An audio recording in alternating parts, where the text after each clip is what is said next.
दोस्तों ये book father of value investing Benjamin Graham ने 1934 में लिखी थी और इस बुक में लिटरली खजाना छुपा है जो बहुत सारे लोगों को पता ही नहीं है। शायद इसलिए क्योंकि ये बुक रीड करने में थोड़ी डिफिकल्ट है। लेकिन ऐसा क्या खजाना है वो आज आपके साथ इस वीडियो में मैं शेयर करने वाला हूँ। इनफैक्ट वॉरेन बफे जो एक सेल्फ मेड बिलियनर है, उन्होंने बहुत बार 3 बुक का नाम लिया है जिससे उनको अपनी लाइफ में सबसे ज़्यादा वैल्यू मिली है, जिसमें से एक बुक ये है। तो चलिए शुरू करते हैं इस बाइबल ऑफ वैल्यू इन्वेस्टिंग के इम्पोर्टेंट लेसन्स की तरफ। Lesson number 1, what is a good investment. दोस्तों सदियों पहले जब बिजनेस ओनरशिप को बहुत सारे साइलेंट पार्टनर्स में डिवाइड किया गया था, जिसको हम स्टॉक या इंडिया में शेयर्स कहते हैं, जो स्टॉक मार्केट में बिकते हैं, तो बहुत ही गिने चुने लोग होते थे जो इसे खरीदते थे और बाकी सारे लोगों की नज़रों में ये एक टाइप का गैम्बलिंग होता था। वो इसलिए क्योंकि इसका प्राइस हर रोज़ बदलता था। जैसे कोई गेम में जब आप बैटिंग यानी सट्टा लगाते हो तो किसी प्लेयर पे लगाया हुआ भाव कैसे ऊपर नीचे होता है, वैसे ही लोगों को लगता था कि ये सट्टा है। इसीलिए यूएसए में सदियों पहले एक फेमस लाइन थी, जेंटलमैन प्रिफर्ड बॉन्ड्स। और दोस्तों वो टाइम पे ब्रांड नाम की कोई चीज़ होती नहीं थी, क्योंकि जब रेडियो इन्वेंट हुआ तब जाके बड़ी कंपनीज को अपने प्रोडक्ट्स को एडवर्टाइज करने का मौका मिला, जिससे उनके ब्रांड्स फेमस होने लगे और फिर लोग ब्रांडेड प्रोडक्ट्स का डिमांड करने लगे। इसीलिए पुराने ज़माने में लोग जब बिजनेस करते थे तो उस बिजनेस की वैल्यू को पता लगाने के लिए लोग ये देखते थे कि उस बिजनेस के गोदाम में कितना इन्वेंट्री यानी कितना माल जमा है। जैसे मान लो आपके गोदाम में 500 करोड़ के चावल है, तो आपके बिजनेस की वैल्यू हुई 500 करोड़। क्योंकि यहाँ आपका कोई ब्रांड नहीं है तो आपको उससे जो नॉर्मल मार्केट प्राइस मिलेगा आपको उसी में बेचना होगा और इसीलिए वैल्यू भी उसी प्राइस पे की जाती थी। अब इंटरेस्टिंग बात यह है कि स्टॉक मार्केट में लोग डर के मारे या लालच में आके स्टॉक का प्राइस कभी इतना ज़्यादा बढ़ा देते या कभी इतना नीचे कर देते, जिससे उस बिजनेस की एक्चुअल वैल्यू कुछ और होती है और मार्केट प्राइस कुछ और ही होता है। और दोस्तों ऐसा अक्सर होने लगा था। अब क्योंकि लोगों को फाइनेंशियल स्टेटमेंट्स रीड करना आता नहीं था, तो यहीं पे बेंजामिन ग्रैहम जो एक वैल्यू इन्वेस्टर थे, वो हमें कह रहे हैं कि हमें ऐसे मिसप्राइस्ड स्टॉक्स को ढूंढ के निकालना चाहिए जो उनके हिसाब से बेस्ट इन्वेस्टमेंट्स हो गए। यानी टेक्निकल टर्म में अगर मैं कहूँ तो ऐसे स्टॉक्स खरीदो जिसके नेट करंट एसेट्स उसके करंट मार्केट प्राइस से ज़्यादा हो। अगर आपको ये टेक्निक नहीं समझ रही तो मैं आपको इसका रियल एग्जांपल दिखाता हूँ। और दोस्तों सबसे इंटरेस्टिंग बात यह है कि आज की तारीख में हमको बैलेंस शीट, इनकम स्टेटमेंट और इतनी ज़्यादा रिसर्च करने की ज़रूरत ही नहीं है। बेंजामिन ग्रैहम के टाइम पे एक्सेल शीट, इंटरनेट या कैलकुलेटर भी नहीं था, तो उन लोगों को सारे कैलकुलेशन खुद से करने पड़ते थे। लेकिन आज हमारे पास लेटेस्ट टूल्स है। तो चलिए आपको मैं रियल एग्जांपल दिखाता हूँ ऐसे स्टॉक को लेके जो मैंने रिसेंटली खरीदा था बेंजामिन ग्रैहम की वैल्यू इन्वेस्टिंग टेक्निक से। उससे पहले मैं बताना चाहूँगा ये एक स्टॉक रिकमेंडेशन नहीं है, ये सिर्फ एजुकेशनल पर्पस के लिए है। दोस्तों अभी आपकी स्क्रीन पे KRBL लिमिटेड का स्नैपशॉट दिख रहा होगा जिसमें इसके फाइनेंशियल डिटेल्स है। अगर आप इसकी वेबसाइट पे जाओगे तो आपको दिखेगा India Gate basmati rice brand इसी कंपनी का है। आपने शायद इस ब्रांड का नाम भी सुना होगा। अब ये कंपनी का फिलहाल मार्केट कैप यानी कंपनी का टोटल मार्केट प्राइस 5,901 करोड़ रुपया है और इसका एक शेयर बिक रहा है 251 रुपीज का। अब यहाँ इंटरेस्टिंग बात यह है कि इस कंपनी का करंट एसेट्स 3,000 करोड़ का है और करंट लाइबिलिटीज सिर्फ 570 करोड़ की है। यानी नेट अगर आप इस कंपनी का लाइबिलिटी क्लियर कर दो, यानी इसका कर्जा चुका दो और फिर आप इस कंपनी को बंद कर दो, तो आज के आज ही आपको इस कंपनी से ऑलमोस्ट 26,000 करोड़ मिलेगा। अब यहाँ तक आपको समझ में आ गया। अगर आप नोटिस करोगे तो जब इसका स्टॉक प्राइस 100 रुपये के नीचे गया था तब इसका पूरा मार्केट कैप यानी पूरी कंपनी अप्रॉक्स 2,000 करोड़ में बिक रही थी, जो इसके पूरे वर्किंग कैपिटल से भी सस्ती है। और वो टाइम पे मैंने इसके शेयर्स खरीदे थे। उसका डिटेल लॉजिक मैं आपको थोड़ी देर में समझाऊंगा। और आप इस कंपनी का वर्किंग कैपिटल चेक करोगे तो इसके वर्किंग कैपिटल में सारा इन्वेंट्री था जो इनके गोदाम में राइस था। मतलब आपको 2,000 करोड़ देके 26,000 करोड़ की वैल्यू मिल रही है और फिर फ्यूचर में कंपनी जितना भी कमाएगी वो सब आपका बोनस। ये तो बिल्कुल बढ़िया डील हुई। दोस्तों ये इसलिए हुआ क्योंकि मार्केट में लोगों ने डर के मारे स्टॉक्स बेचना शुरू किए। कोरोना वायरस की वजह से लोगों ने राइस कंपनी के शेयर्स बेच के राइस को खरीदना शुरू कर दिया। अब ये ऑब्वियसली एक मिसप्राइजिंग था जिसको ढूंढने के लिए बेंजामिन ग्रैहम हमें सजेस्ट करते हैं, क्योंकि अभी सिर्फ कुछ ही महीनों में इस स्टॉक का प्राइस 250 रुपीज़ के ऊपर चला गया है, जो कि डबल से भी बहुत ज़्यादा है। और यहाँ से स्टॉक जितना भी ऊपर जाएगा वो बोनस। अब दोस्तों इसके फ़ायदे तो हमने देख लिए, लेकिन इस स्ट्रैटेजी में एक प्रॉब्लम है। वो ये कि इतनी सस्ती कंपनी जब मिलती है तो वो यूजुअली ऐसे प्रोडक्ट्स बेचती है जो बिल्कुल एवरेज प्रोडक्ट होते हैं, जैसे कमोडिटी टाइप्स, जिसमें कस्टमर राजा होता है, जिसको इंग्लिश में हम बोलते हैं the company is a price taker.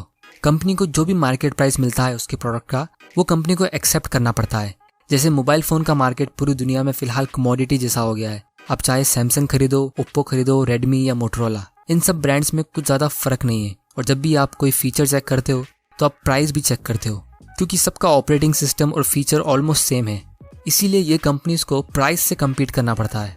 दूसरी तरफ दुनिया में सिर्फ एक ही ब्रांड है जिसका आईफोन अलग ही लेवल पे फीचर्स प्रोवाइड करता है, और अगर उसके फीचर्स इतने अलग नहीं हैं तो भी लोग ज़्यादा पैसा भरने के लिए रेडी होते हैं। वो इसलिए क्योंकि ये कंपनी प्राइस को लेके कम्पीट नहीं करती, और ये कंपनी जो भी प्राइस में फ़ोन बेचती है, चाहे वो लाखों में क्यों ना हो, लोग खरीदने के लिए रेडी होते हैं। और इसीलिए आज दुनिया की सबसे वैल्यूएबल कंपनी एप्पल है, क्योंकि मोबाइल फ़ोन आज की तारीख की सबसे बड़ी इन्वेंशन है जिसके बिना हम रह नहीं सकते। इसीलिए ये कंपनी प्राइस मेकर है, प्राइस टेकर नहीं।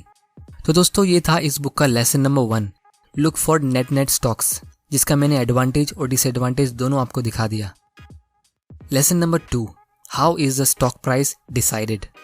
दोस्तों, कोई भी कंपनी के स्टॉक प्राइस में दो चीज़ें होती है, एक होता है इन्वेस्टमेंट फैक्टर्स और दूसरे होते हैं स्पेक्युलेटिव फैक्टर्स, जिसको हम फैक्ट और ओपिनियंस कहते हैं। तो दोस्तों, आप जब भी इन्वेस्टमेंट करते हो आपको उसके फैक्ट्स पे फोकस करना चाहिए। तो फिर ये इन्वेस्टमेंट फैक्टर्स होते क्या है? दोस्तों, ये वही होते हैं जिससे हम कंपनी की इंट्रिंसिक वैल्यू निकालते हैं।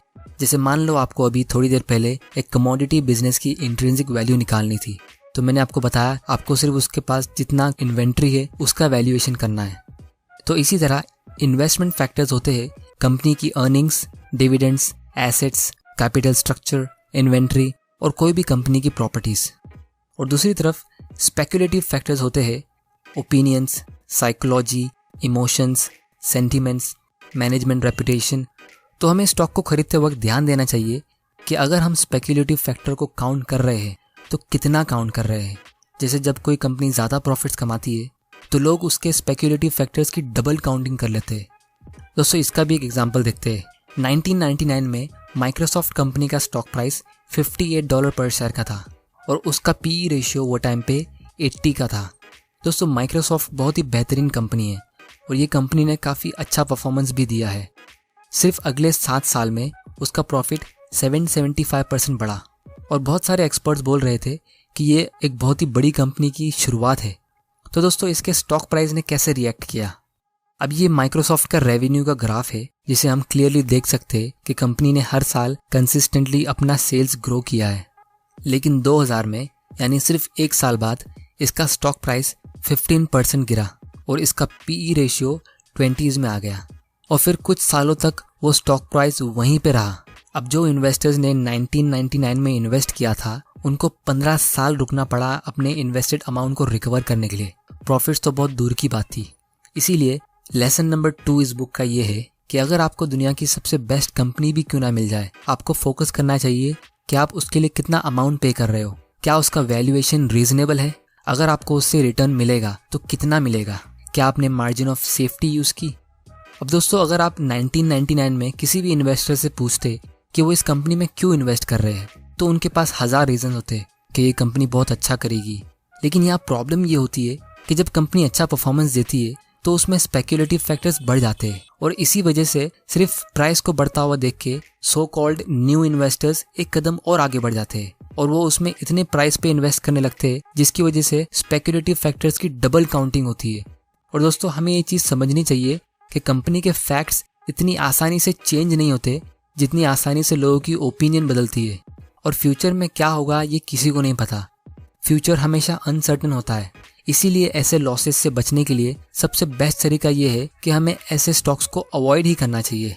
माइक्रोसॉफ्ट आज अच्छा बिजनेस कर रही है और इसका शेयर प्राइस भी काफ़ी बढ़ गया है। तो वो लोग जिन्होंने 1999 में इन्वेस्ट किया था वो एक्चुअली में राइट थे। पर दोस्तों, कौन माइकलाल दुनिया में इतना दम रखता है कि वो 15 साल उस स्टॉक को होल्ड करके रखेगा जब उसका स्टॉक प्राइस 50% गिर गया था अगले साल और आने वाले 10 साल तक उसका स्टॉक प्राइस वहीं पे फ्लोट हो रहा था। इसीलिए दोस्तों, इन्वेस्टिंग का सबसे इंपॉर्टेंट लेसन ये है कि if you buy a stock for non value reason you end up selling for non value reasons. Lesson number 3, investment versus speculation.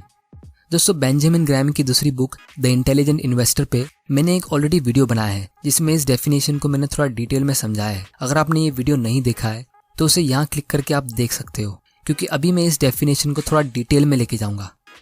एक हॉर्स रेस गैम्बलर जब कोई ऐसे घोड़े पे बैटिंग करता है जिस पे वो अपने सालों पुराने एक्सपीरियंस के बेसिस पर एकदम श्योर है कि यही घोड़ा जीतेगा। दोस्तों ये ऐसा होता है जैसे 1929 में इन्वेस्टर्स एकदम महंगे स्टॉक्स को लेकर एकदम श्योर थे कि फ्यूचर में ये स्टॉक्स हमेशा ग्रो करेंगे, जिसका रियल एग्जांपल मैंने आपको माइक्रोसॉफ्ट स्टॉक का बताया कि आप राइट होने के बाद भी लॉस ले सकते हो।